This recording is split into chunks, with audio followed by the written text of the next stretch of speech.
This is the J. Scott Outdoors podcast on Western big game hunting and fishing, brought to you by GoHunt.com Insider. Research faster, hunt more. Go to GoHunt.com/insider and join today. I'm your host, Jay Scott, and I live and breathe hunting and fishing, spending half the year in the field experiencing God's creation. I hope you'll enjoy hearing about our adventures. Guys, we're going to have a great episode today with Adam Bronson of Bronson Outfitting out of Cedar City, Utah. Before we get into that episode, I want to thank you guys for listening and supporting this podcast. If you would like to send me any questions or comments in regards to hunting or the podcast or guests that you'd like to see on the podcast or anything else, please email me at jscottoutdoors@gmail.com. You can also follow along our adventures on our Instagram page, and that's at jscottoutdoors, and my associate Dar Colburn is at Dar Colburn. That's DARR Colburn, COLBURN. You can also follow along on our blog, jscottoutdoors.com, and we have an ever-growing YouTube channel, and that is J. Scott. Just type in on YouTube, J. Scott Outdoors, and it will come right up. Guys, like I said, I want to thank you for your support of this podcast, and we've got 2016 staring us right here in the face, and application season is right around the corner, and Dar and I are headed to Sonora, Mexico to chase Coues deer during the rut, and it's just shaping up to be another great winter, and moisture is starting to hit around, and we're hoping for another wet year and good antlers. So guys, thanks for supporting the podcast. Let's get right to the episode. Welcome to the J. Scott Outdoors podcast. Today we've got a cool episode. We've got Mr. Adam Bronson from Cedar City, Utah, and Adam runs Bronson Outfitting, and he's one of the best guides around in the Southwest here, and has lots of hunting experience all over the world, and I'm excited to have you on. Adam, how you doing? Doing well, thanks.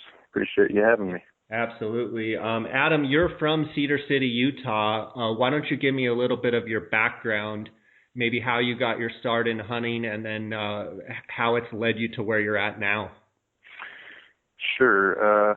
Well, I guess maybe like a lot of us, I had a dad that drug me to the hills as a little boy with my younger brother, Aaron, and we joke about it now as he accompanies us on a lot of our guided hunts now that he's retired. That he says, I wish I would have known what I was doing infecting you guys as bad as I did, but created a couple monsters, huh?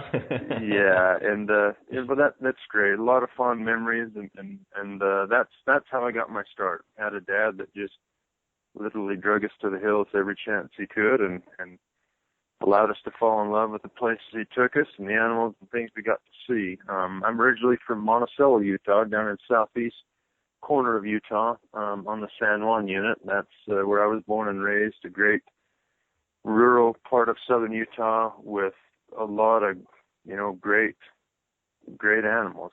Saw the rise of that elk unit over there and had some great deer, and just a perfect place for a rural southern Utah kid to get lost and have a lot of fun.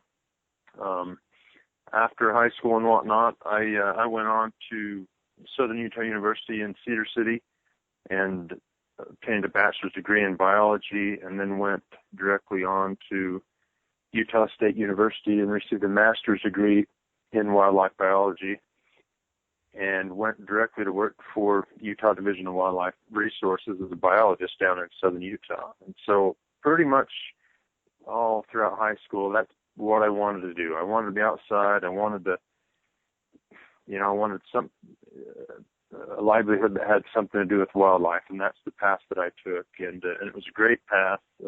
Had a graduate project that studied desert bighorn sheep and their water use in southern Utah, and while I was a biologist, got to manage some of the greatest parts of southern Utah, in my opinion, the Paunsaugunt, the Boulder, the Mount Dutton, Panguitch Lake, Comparowitch sheep units, just a big diversity of awesome wildlife type country in southern Utah. And then, kind of completely out of nowhere, had an opportunity to leave the government work and go to the private sector, and I guess, if you will, and work as a hunting consultant and whatnot. After I left as a biologist is when I started Bronson Outfitting with my brother, being that once I did no longer have any conflicts there as a state biologist, I could guide, and that's when we started that. And over the last 6 or 8 years of done some different things. Now we're getting involved with another business, Epic Outdoors, that we're going to be pushing forward with this next year heavily. But that and Bronson Outfitting have now where I'm landed, where I'm real happy to help drive the ship on both for both those, and things are going really well for us. That's awesome. You mentioned being a wildlife biologist for the state.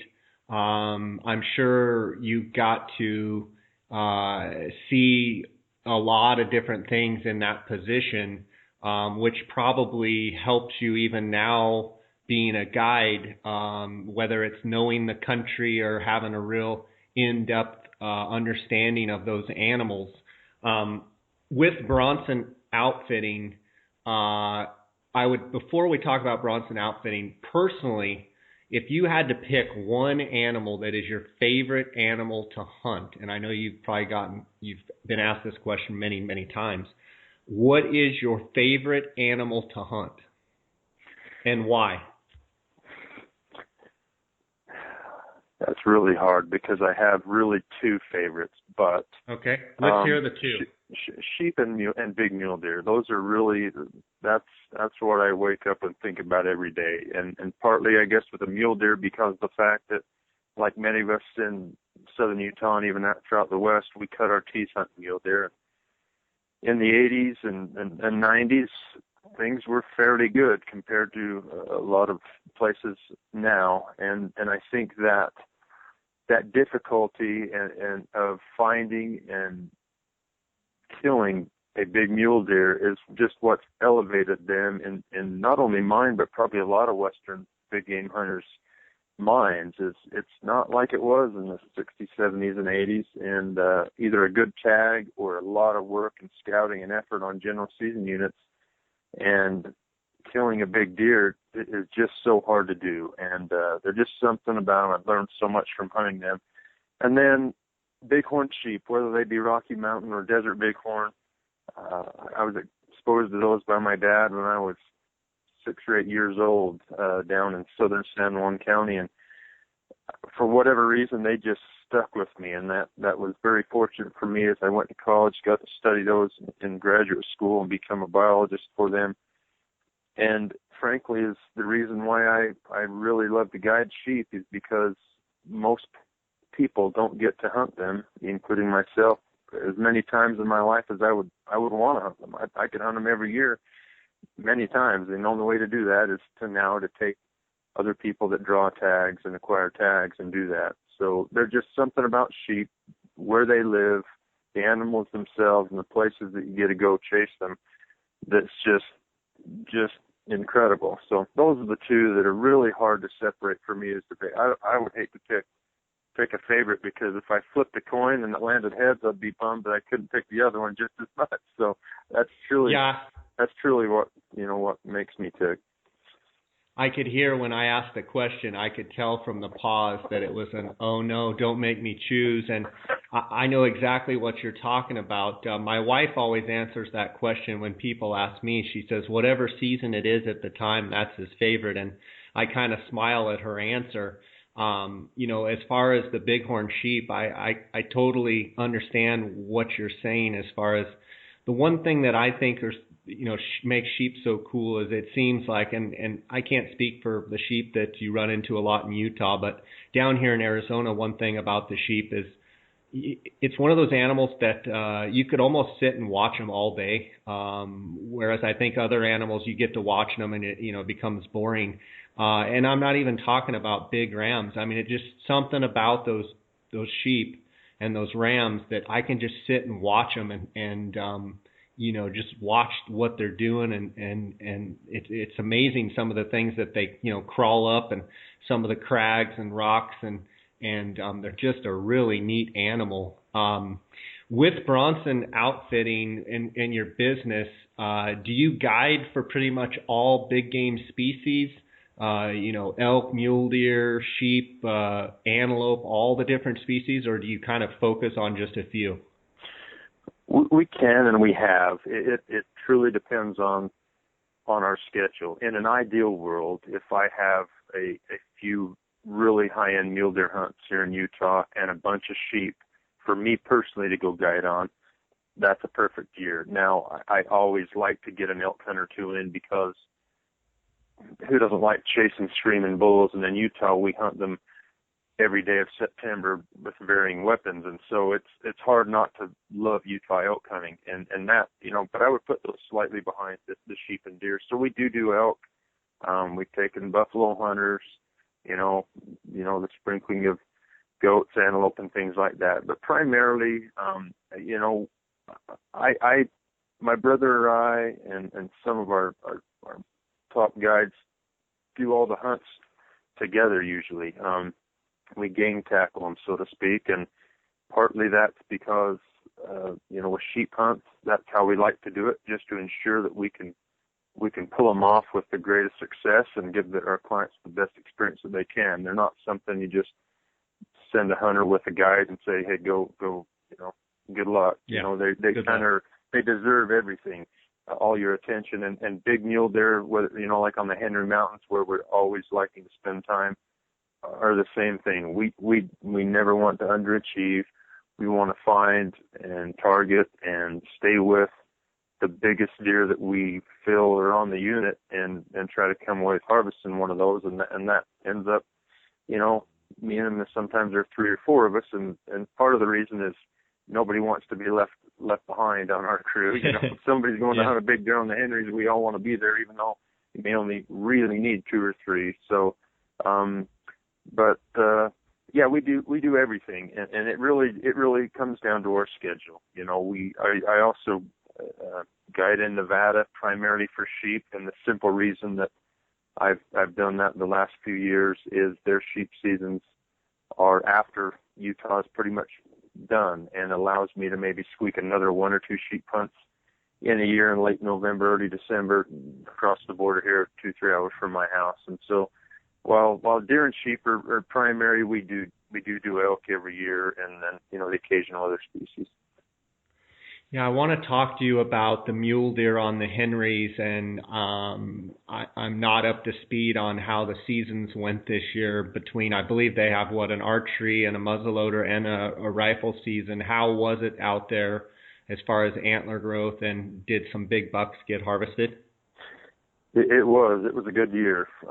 We had a very, I don't know if I want to call it strange, but an unusually wet April, May, and early June here in southern Utah. And I know northern Arizona to some extent, because we share some of those same weather patterns, kind of had the same thing. And it was beautiful down there pretty much all throughout the summer. It dried out a little bit like it normally does in late July before the monsoons kicked up again in August. But it was a great year from a forage standpoint. It kind of seemed to scatter the deer. The deer could have been spread out from the low pinyon juniper stuff clear to the top of the mountains on the Henrys. And I like it when it's like that. The deer aren't all clumped and on top of each other. Some years it just seems like, geez, they're also concentrated at certain elevations or on certain mountains that everybody's kind of looking at or in the same general area. And they were really spread out. We were fortunate enough to take a muzzleloader hunter down there this year and hunt a deer for 5 days that we had to ourselves the whole time. Never had any other hunters even around us, and that's nice. There are 3 seasons, like you said. There's about 10 archery tags total, 10 muzzleloader, and 25 to 30 rifle tags, and that's how the seasons fall in order. But it was overall some great deer came off the Henrys this year, and I would definitely say it was a great year, better than average for sure. What would you say the condition as far as the Henrys? Is it ever been as good as it's been? Is the trophy quality going up? Is it staying the same, or is it petered off a little bit? Guys, GoHunt.com Insider is the title sponsor of this podcast. Get everything you need in one spot. Join Insider today. Find and plan your hunts more effectively than ever. Complete state coverage. See detailed information for every unit, every species, every hunt. Interactive maps. Quickly find hunts that meet your exact search criteria and explore them easily. Strategy articles. Learn new things and find hidden opportunities with exclusive articles. Species breakdowns. Top trophy units are hiding in plain sight. Find them with our statistics and historical data. Another great thing about GoHunt.com Insider is they have monthly giveaways that are worth $100,000 plus a year. Each month you will automatically be entered to win gear, tags, and hunts. That is if you're an Insider member. Past prizes include a $22,000 Dall sheep hunt, 3 Red Rock precision rifles with a $21,000 value, 5 Zeiss Conquest HD binoculars with a $7,500 value. Not to mention this past July they gave away 4 hunts, an antelope hunt, 2 elk hunts, and a mule deer hunt. Join Insider today and get a $50 KUIU gift card. All you have to do is go to gohunt.com/insider, click on the blue Join Now button, use the promo code JScott at checkout, and GoHunt.com will send you a $50 KUIU gift card. I want to thank GoHunt.com Insider for being the title sponsor of this podcast. I would definitely say, having guided there over the last 10 years, that from about 2007 to 2010 were probably the very best years that we had. There was a very large wildfire, a couple of them actually, in 2004. A lot of aerial seeding and chaining went on right after them. And we had a big winter that year, and those reseeds just came in incredible. And I think a lot of that boom, if you will, had to do with some of that fire. It also, made it a little easier to be able to glass and find those deer in those areas. But from a forage standpoint, it just really boomed. And that you can see that whether it's elk or deer across the western U.S. is after fires, 2 to 5 years after it, things just seem to boom. And I think now it's definitely tapered off from those years. It's still good, and like everything, sometimes when you're comparing it to the past, you maybe realize that maybe we're a little bit spoiled with how good something really, really was, and you could probably say that same thing about Utah's elk from 2004 to 2008 or 9, that it was incredible. The records and books bear that out, and overall, looking back now, elk-wise, they're not as good as they were then, but they're still good. They're still great bulls to be had. There's just not as many of them on some of these top-end units. But the Henrys, it's still one of the top 2 or 3 places in the western U.S., in my opinion. And with as much effort and sportsman involvement that's involved in the Henrys, I don't really see that changing. I mean, it's in the Division of Wildlife's best interest, and the sportsmen obviously have a big vested interest to keep that elevated to what it is. And so while there's going to be peaks, valleys, things like that, I don't think they're ever going to be that big. It's always going to be good. It's just probably it's hard to maintain it. Hunters have gotten better too. Our equipment's gotten better too, and frankly, those very top-end deer they're marked individuals when it comes to those crop of 40 to 50 hunters that get turned loose every year down there. Absolutely. Adam, what is the state of the Paunsaugunt as far as the same question I asked you about the Henrys? How is it going down on the Paunsaugunt, and are we in a up cycle? Are we the same, or are we in a down cycle as far as trophy quality, numbers of deer, et cetera? What are we looking at down there? That one I think is actually gradually been improving. There's been some changes that have happened down there, 6 or 8 years ago, some pretty severe permit cuts, and the swapping of the muzzleloader hunt to before the rifle hunt now, and overall, they're killing some great deer on it. It's by no means an easy hunt. Scouting is absolutely important on the archery and muzzleloader hunt. On the rifle hunt, those deer definitely, being that they're more migratory, it's having annual knowledge of where these deer are going to be moving to, and sometimes you're hunting a specific deer and where he was the year before, you're waiting for him to come back. Overall, I would say the Paunsaugunt is definitely on a steady improvement. It's kind of been that way, in my opinion, over the last several years, and I don't really see any imminent threat to the status of that. Hopefully it just keeps maintaining and continuing to improve. This last summer I had Wade Heaton of Color Country Outfitters on the podcast, and he was talking about predator control. That I believe there was a pretty good push to wipe out a bunch of the predators that were hurting the deer, and it was interesting to hear from him. And it's interesting to hear you talk about the rifle hunt, because correct me if I'm wrong, like you said, that's a migration hunt, and those deer are moving from the higher elevations of the Paunsaugunt into the lower elevations. And he made it sound like on the rifle hunt, sometimes anybody's guess as to where they might find a big deer. And I think I'd like you to elaborate a little bit on the fact that when those deer moved, whether we're talking the Paunsaugunt or wherever we're talking migration, my question is, if you had a big deer pegged, let's say in the high country, that you knew was going to move, what would you do to try and relocate that big buck down, let's say, as he's transitioning and or when he's reached where he's going to winter? How do you handle that transition?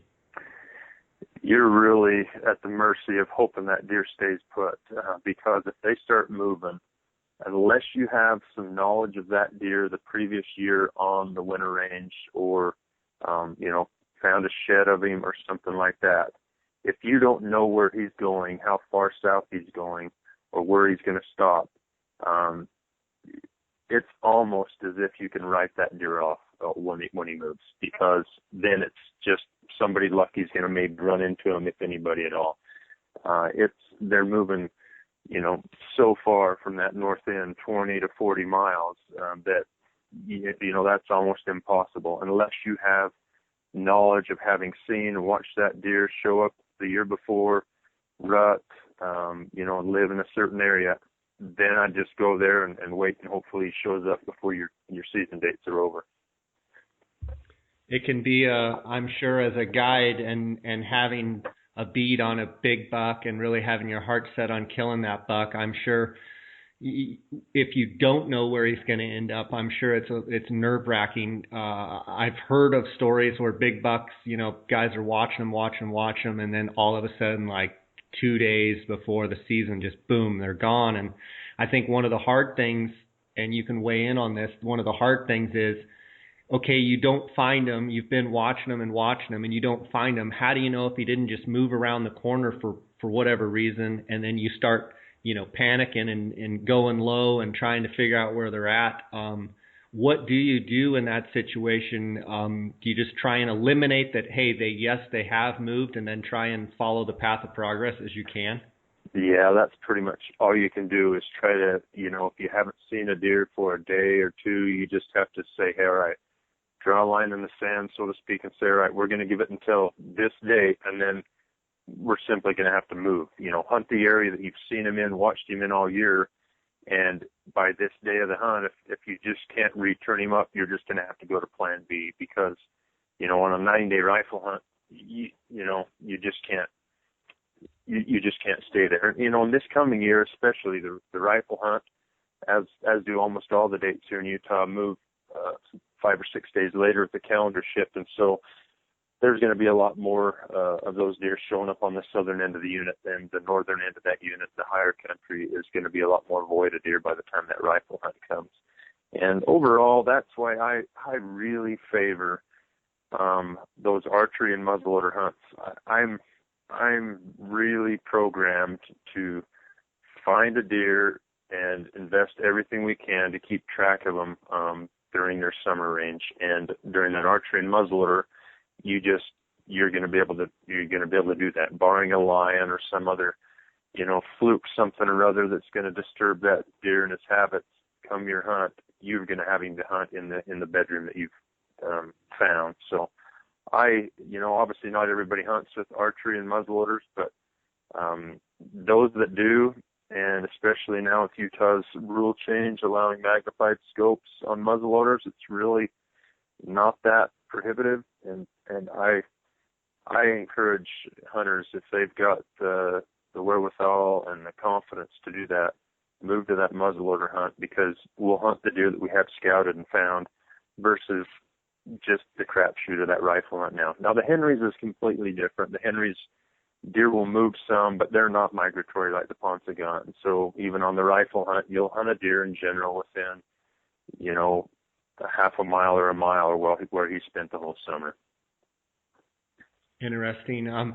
You mentioned briefly there about the elk, and so I've got a scenario for you. I have actually 16 bonus points for elk in Utah, which I think is pretty good, but I don't think it gets me obviously into muzzleloader or rifle categories with that many points.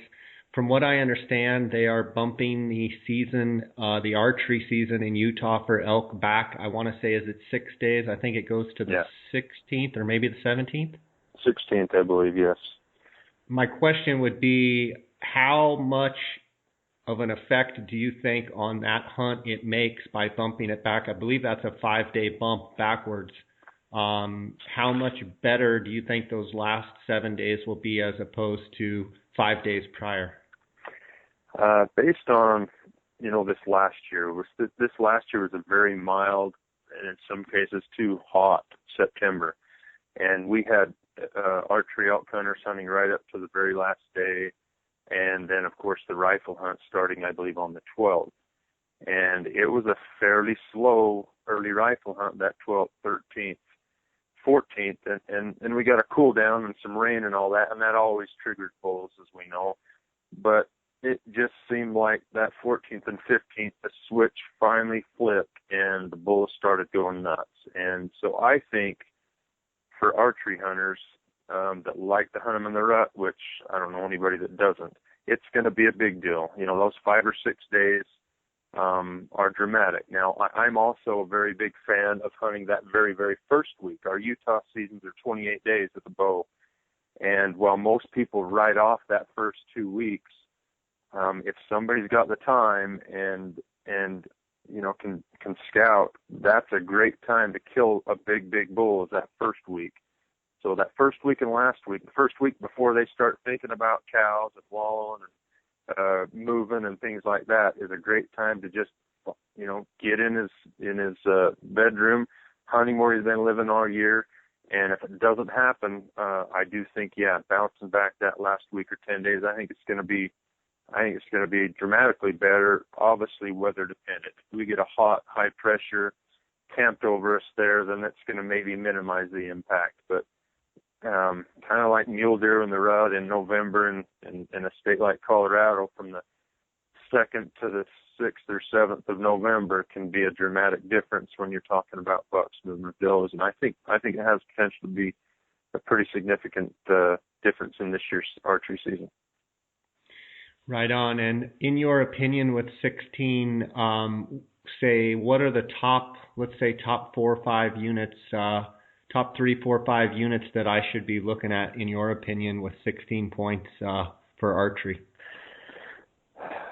Probably some of those that have kind of remained towards the top of that 4 or so list, San Juan, the Plateau Boulder, Beaver, Fillmore Pavant. I would probably characterize those in my top 4.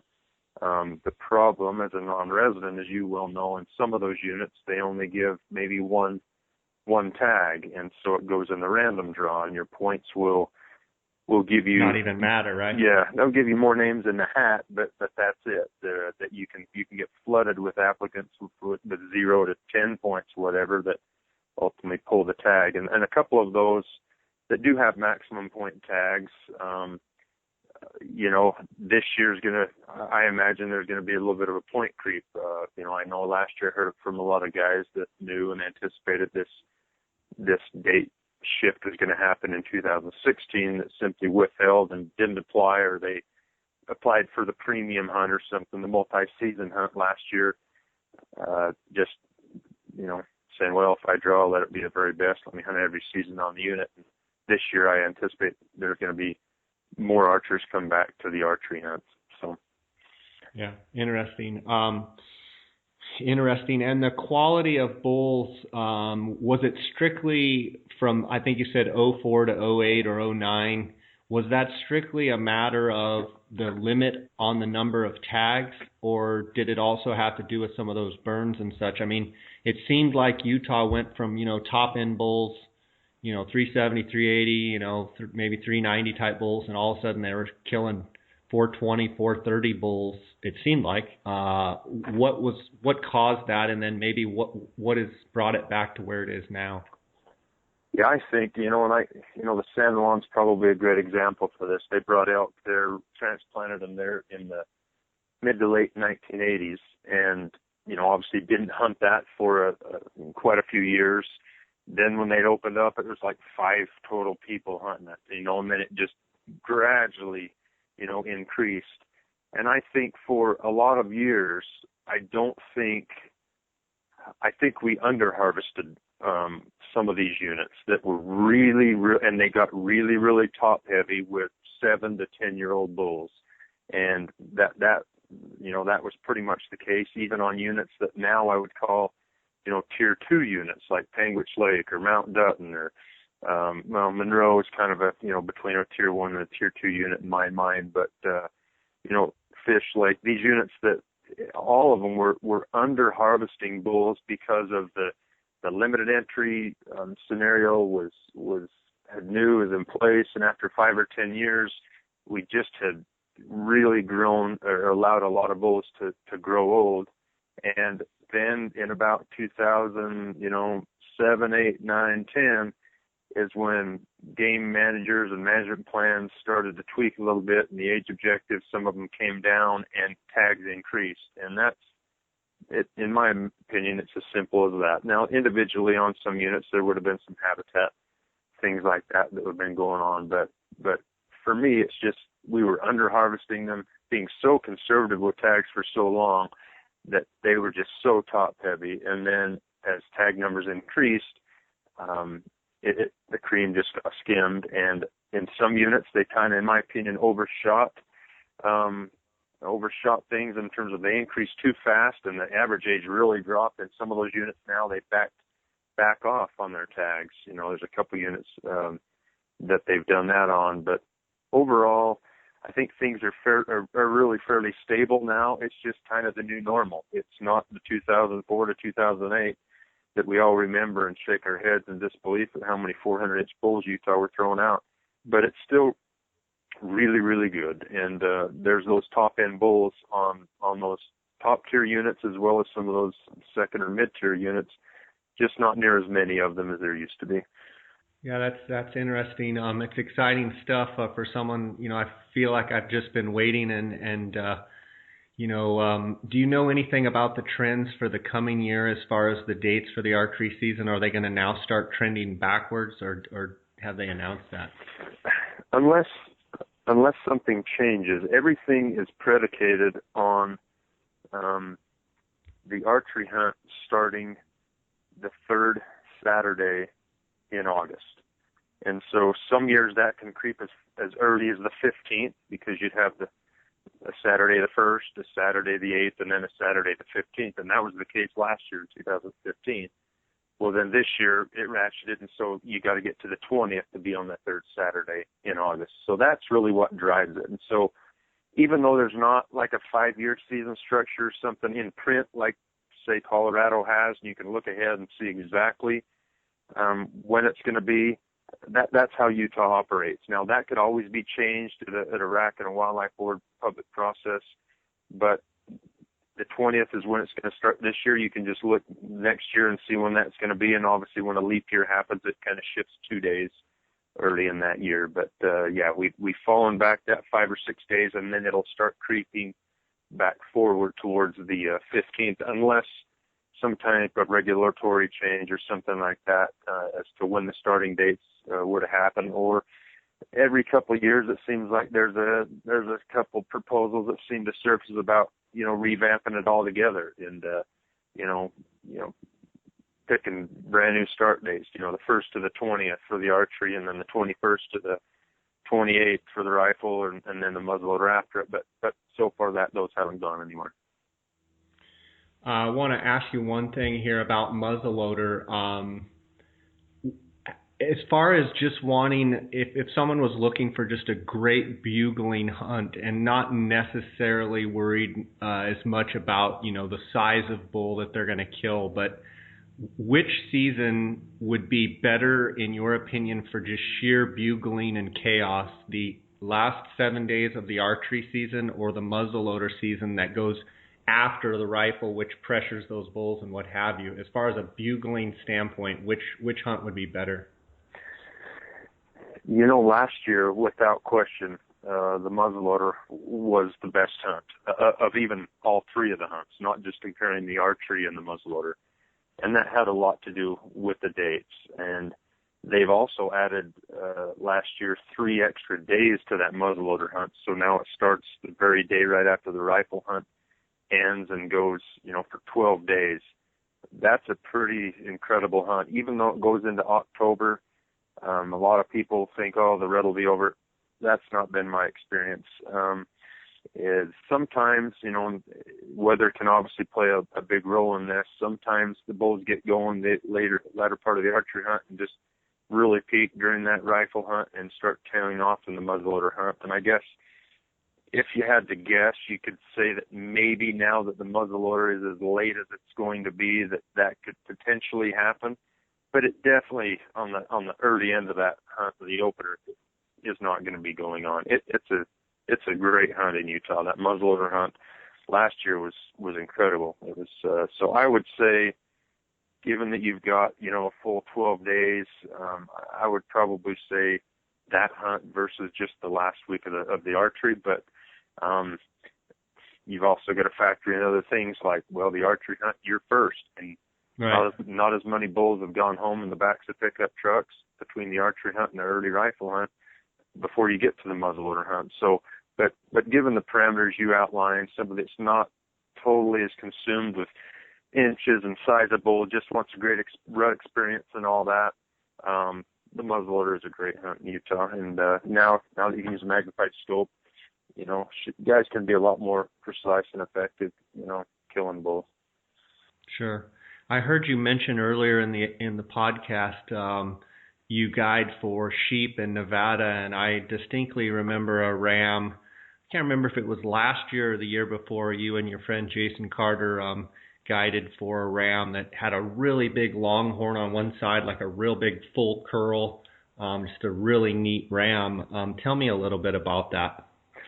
Yeah, that was a friend and obviously a client of mine that drew the tag. He's a resident of Utah, and Jason and I are licensed sub guides at the time under Victor Trujillo, very well-known sheep outfitter and master guide in Nevada, and that was in the Muddy Mountains, Unit 268, just outside of Las Vegas. And we were down there in the summer, July, and found that ram. And obviously, you're excited to find a ram like that, but then you realize, geez, this is a long time until November 20th, and a lot biologically is going to be going on between now and then, because those sheep will rut from July through about when the hunt starts. And are we going to be able to keep track of this ram? And by no means did we keep track of him from July to November every day or every week, but we were fortunate when we showed back up in mid-November. I remember the night I refound him, and it was about 3 or 4 nights before the hunt, and I just got on the phone, called the hunter and Jason. I said, it's game on. Got him, and it all worked out opening day. He was a special ram. Definitely had eye appeal. Didn't have the bases to be he's a 177-inch net ram, which is great for a Nelson Bighorn, but he looks a lot bigger than that because of his almost our galley look, and very special ram. And we had another hunter actually that we took about 10 days later that we killed an even bigger ram on that most people would shoot the first ram, but he had 1.25 inches bigger bases, and as you know, mass wins. Roughly 60% of a ram score is going to come from mass, and so he was 182.5 net, and that was a very fun year. And when that was the first year that we decided to guide sheep down there. When you kill a couple rams like that, it's hard not to want to go right back and keep it up. And so I've done that. I've now got my master guide license for 2016, and so Victor's been great to work under and with, and I remain good friends with him, and look forward, like I said, just to take an extra sheep hunter or two every year, simply to get another sheep hunt or two in before you got to hang it up for winter. That's as simple as it gets for me down there. Yeah, I know exactly what you mean. I'm kind of in the doldrums now, so to speak. We just finished our desert sheep hunts down here, and Dar had a Rocky hunter in 6A, and I had a hunter in 22, and we've got Coos deer hunts down in Sonora here. We leave on the 7th of January, so I'm kind of in no man's land right now, but been gone so much this fall, so it's nice to spend a little bit of time at home. I had a little bit of a roller coaster this fall. A ram that we had found last year when scouting for the auction hunter, the desert sheep auction hunter. We found a ram that just in our mind he needed another year, and the hunter really wanted a 185-inch ram, and I just couldn't promise him that it was 185. And anyway, to make a long story short, Dar and I had nicknamed this ram Gnarly, and really cool ram. And so I was fortunate this year to get a 22 sheep hunter, and just extremely excited about the opportunity to hunt Gnarly this year, and had sent my hunter a bunch of photos and video, and that was kind of the ram that we were kind of judging all other rams against, and got to watch him this fall and get some great photos of him before the hunt and video. And he had actually pushed out quite a bit, and I think he, comparing video from 14 to 15, just one of those rams, he kind of blew up in my opinion, and he had a pretty predominant chip on his right side, and quite honestly, I think he pushed out a little bit more length and just happened to miss that chip. But he was Sam Derringer was guiding the auction hunter, and Tony Loop from Augusta, Georgia, and he actually harvested the ram, I believe 5 days before the season, and it was just a heartbreak. Happy as anything for Tony and Sam from their accomplishment of killing a ram like that with a bow, and potentially being the new world record. But I'm sure you've been in the same situation where you're watching a ram and hoping that you get a chance at him, and then he ends up getting harvested. It was just a roller coaster for me, and I hear you talk about animals that you follow and what have you, and I know you've been in similar situations where your heart's set on something, and then it gets harvested, and then it's almost it almost took me 24 hours a little bit just to regroup and say, okay, what's next? What's the next ram we can go after? I saw the ram as well, on social media and whatnot, and I know Sam, and like you said, take my hats off to them, because Absolutely. To do that with a bow, it takes a lot of time and effort and everything to kind of come together, versus just taking a ram like that with the rifle. Not to minimize shooting one with the rifle, but we just know what goes in to make it all have to go right with the bow. So, but no, you're right. I've been in similar situations, whether it be a sheep or deer, that I've been on both sides. I've been, in a situation where I may have a auction or a raffle hunter with me, and you've got more green light season ahead of you or before you or after you, that definitely can help. And other times you're sitting there as with a regular draw hunter, and you're hoping that something stays alive until your hunt. So I've definitely been on both sides, and that's just I guess the break, part of it, so to speak. And it does, there is a lot of time, particularly with some of our deer that go into keeping track and trying to, there's a lot of deer on the Henrys, particularly that we say, all right, let's let him go a year and see what happens. And you just hope that nobody else shoots him on another season, or, a lion or something like that. And a lot of times they never show back up the next year. You don't know, or a lot of times you'll see somebody shoot one. And again, not to minimize an animal that somebody shoots or whatever, but once in a while you kind of say, dang, I wish that could have lived another year and really seen what that animal could have done. And the deer we killed on the Henrys this year was one of those deer. We watched him grow up over the last 3 years, and this is the year he finally made the big jump, and was a no-brainer number one slot candidate for us to go after. And a lot has to happen. Typical or non-typical, Adam? He's primarily a typical, but he's one of those unique deer. He's been officially scored now, and he actually nets Boone and Crockett as a non-typical and typical both. He nets 230. Yeah, he nets 230 as a non-typical. He grosses 235 and change and nets 230. And as a typical, he nets like 197 and a half. And so he books both ways. He'll be entered as a non-typical. That's just the hunter's choice. And I think simply just because it feels like a 230 plus net non-typical is harder to ever do than a 190 plus net typical. And anyways, that was great to finally put that deer on the ground. And that was one of those that had, like I said, 3 years of, okay, let's let him go. And you're really hoping and praying that, either other hunters or lions or whatever else allows him to do that. And he finally was able to reach, probably some of his fullest potential this year. I'm sure that was extremely rewarding.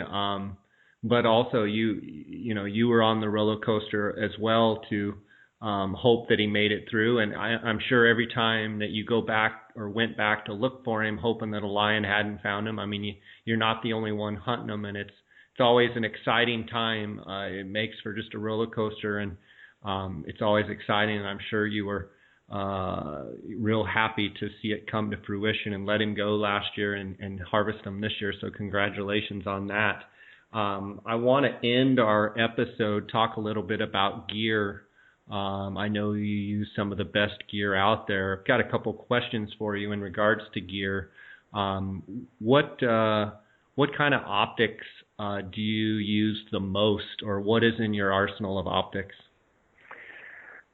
I would dare say, if I've had a lot of people ask me that, and if you were to take my Swarovski 15s away from me, I would feel useless. That's not to say my Cowas that I have, or my spotting scope, my Swarovski spotting scope isn't important.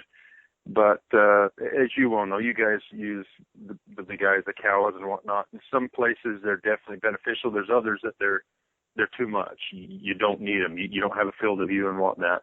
But my 15s, I don't know. That's what we live and die by. And for whatever reason, I just got started with Swarovski. So I used the EL 10s and SOC HD 15s, and a 65 and an 80 millimeter scopes. I'm a straight person. No, I guess unintended, but it's just kind of whatever you get used to using, angled or straight. And for me, target acquisition with a straight is so much quicker. I've tried to use angled. They have a lot of benefits. As I tell people that aren't set in their ways, you can have a lot lower riding tripod and things like that using an angled, and keep, wind bounce and all that down to a minimal by using an angled scope. But I just used one for so long and got started with it that looking on the mountain with one eye and lining up and finding something quick for the straight is just what I can do better than using an angle. But and for whatever reason, I got started with Swarovski versus some of the other high-end optics like Leica or Zeiss, which are great, and I've just never, Swarovski, like every other optics company, makes improvements to their glass and has done so, and as they've done that, I've upgraded and whatnot, and I've never really found myself in my eyes wanting more, but that's what I use the most. I'm the same way. Dar and I started probably 20 years ago now with the 10 by 42 SLC Swarovskis, and just basically have had every generation of 15 since then, and the 10 ELs around my neck, or the 10 EL rangefinder, and the 15s, the new 15s are phenomenal. Yes. In 2013 in December, just before the sheep hunts, I got that Swarovski 95 millimeter angled. First time I ever had an angled spotting scope, and I used it for the sheep hunts. And I got to be real honest with you, I was lost trying my target acquisition. I was lost, and there's people that have used an angle their whole life and they're very, very good at it. But after 30 days of use, I had to actually sell it and get a straight eyepiece, and went back to the straight. It was one of those things. People are like, "You're crazy. The angle's awesome," and I couldn't find anything. I mean, Adam, if it was 300 yards away on a bare hillside, I couldn't find it. And I'm the very same way. And I've tried them, and I've tried to make it work. I've never gone to the point where I bought one, but I have friends that have them, and I take them, and I'm just call me an old fuddy duddy. I get too set in my ways, but I just like, no, give me my regular, and I know how to do it. And a lot of times, you spot something in your 15s, you're ripping them off your tripod and grabbing this, and you got to be quick to find out what that is before it goes over the ridge. And I just simply haven't been disciplined enough to try to make it work. I'm the same way. I mean, but I think it's like you said, it's one of those things you get used to, and you've got your habits, and you feel comfortable with the way you've always done things. And I'm sure we're very similar in that regard. What about your clothing? What clothing are you wearing, and why? What have you found that you like? I use predominantly just two kinds of clothing, and in some of my really hot summer weather wear, I'll use some of the new Under Armour gear. When it's really hot, you need something synthetic and something that doesn't steak and something that wicks moisture away well. But generally, for all-encompass gear, I have about everything QU makes, and that's from their packs to their bino systems to their pants, shirts, clothes, and all their layers. And it's just incredible stuff. I know you use it extensively, and it's just, when I look back through pictures or whatnot, 5, even 10 years ago, which really isn't that long ago, and I chuckle from time to time at just what I was wearing, which was basically just whatever I grabbed out of my closet that day before I went hunting. I threw on and I went hunting. But we've come a long way. When I say we've, I mean the outdoor clothing industry has come a long way. And I really like QU stuff. It's been incredible stuff for us to use. A lot of my guides use it. And so I would say, if you had to label us as what we use the most of, it'd definitely be the QU stuff. Yeah, I would agree. It's pretty hard to beat, and it seems like for me, I'm 42. The older I get, anything I can do to cut weight and make my pack lighter is better on me. I'm certainly get around good, but don't get around anything like I did when I was, say, 20 years old. And I think most people are the same way. And I think the weight to warmth to weight ratio with the KUIU gear is fantastic. And from that standpoint alone, from a weight issue, it's been incredible gear for Dar and I as well. And Buddy, it's been awesome having you here on the podcast. We've got, obviously so much we could talk about. I think we covered some good ground here, and it was great getting your take on things going on in Utah. And I want to wish you the best with your outfitting in Nevada and Utah, and look forward to seeing you at one of these conventions down the road. And you haven't gotten the Coues deer bug yet, have you? Well, the only reason I haven't is I'm top heavy on my deer points in Arizona, and so I, being a mule deer nut, I want one go around with one of these big deer up here north of the Big Ditch in the late season, and then it's game on. I will be hunting Coues on the San Carlos here in a couple of weeks, so that'll get me going down there, and then. I know, based on a lot of friends that have hunted them, I know that there's something that I'll be hunting a lot more of, just simply because the way you hunt them, sitting behind glass, and that's what you do whether you're hunting big deer or big mule deer, big sheep. You sit behind glass, and it's just been circumstances. I've applied for them a lot in New Mexico. I've never applied in Arizona, like I said, because I've got all my points, and I just haven't taken a trip to Mexico yet, but that's something that's on my list here real soon, and I'm sure I'll be doing it as often as I can from here on. Absolutely, yeah. I'm kind of in the same boat. I think I have 15 points for deer in Arizona, which is not max, but I want that strip rifle hunt one time, and I figure once I do that, I'll go back to hunting Coues. Fortunately, we get to hunt down in Mexico, but I wish you the best on the draws in the upcoming season and all that you've got going on, and look forward to maybe having you on another time, and just appreciate it, and God bless you, and thanks for coming on here. Hey, thanks, Jay. I appreciate it. Good luck to you guys, too, and have a great year down in Mexico. Yeah, one thing I wanted to do, Adam, is give you a chance to tell people how they can get a hold of you. I know that your Instagram, you've got a great Instagram page. I believe it's Adam_R_Bronson. And then is it BronsonOutfitting.com?